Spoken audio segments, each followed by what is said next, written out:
Ibrani pasal 7. Kristus dan Melkisedek.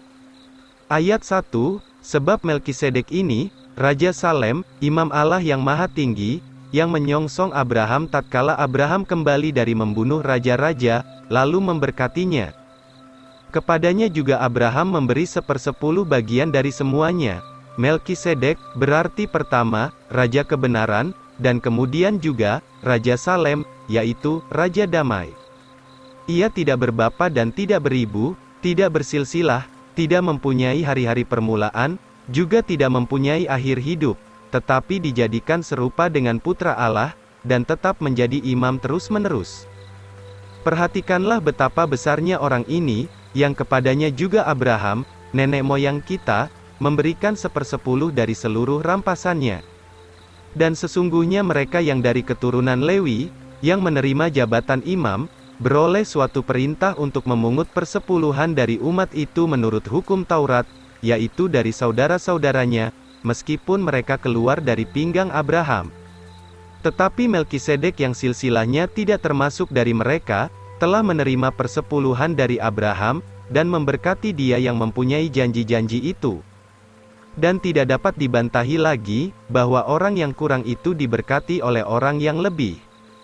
Dan di sini yang menerima persepuluhan adalah orang yang bisa mati, tetapi di sana adalah dia, yang tentangnya disaksikan bahwa ia hidup. Maka dengan demikian dapatlah dikatakan, Lewi yang menerima persepuluhan itu juga membayar persepuluhan melalui Abraham. Sebab ia masih di dalam pinggang bapanya, ketika Melkisedek bertemu dengan Abraham. Kristus adalah imam yang lebih tinggi daripada Harun.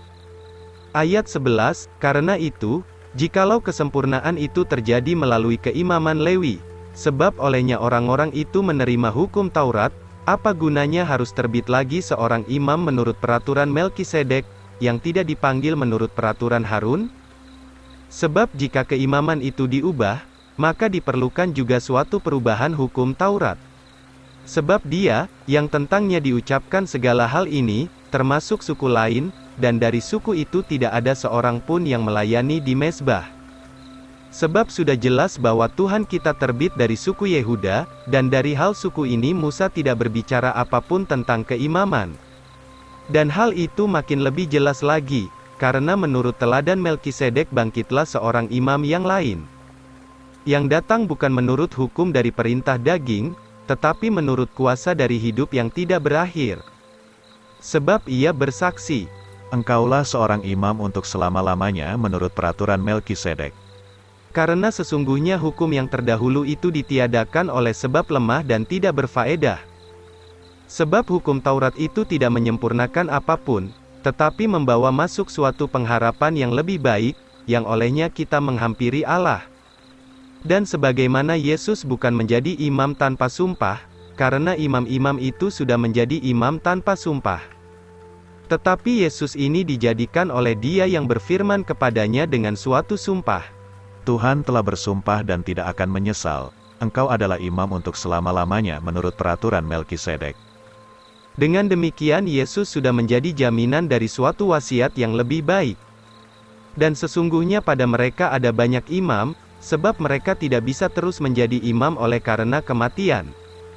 Tetapi ia, oleh sebab ia dapat meneruskan selama-lamanya, ia beroleh suatu keimaman yang tidak diganti-ganti. Karena itu ia juga mampu menyelamatkan sampai kesudahannya, yaitu mereka yang datang kepada Allah melalui Dia, sebab ia hidup senantiasa memohonkan syafaat karena mereka itu. Sebab seorang imam besar yang sedemikianlah cocok bagi kita, yaitu kudus, tanpa salah, tanpa noda, terpisah dari orang-orang berdosa, dan dijadikan lebih tinggi dari segala surga. Yang tidak perlu setiap hari mempersembahkan kurban, sebagaimana imam-imam besar lainnya, pertama untuk dosanya sendiri dan kemudian untuk dosa umat itu, sebab ia melakukannya satu kali saja untuk semuanya, ketika ia mempersembahkan dirinya sendiri. Sebab hukum Taurat itu menetapkan sebagai imam besar seorang manusia yang memiliki kelemahan, tetapi perkataan sumpah yang ada sesudah hukum Taurat menetapkan putra itu, yang sudah menjadi sempurna untuk selama-lamanya.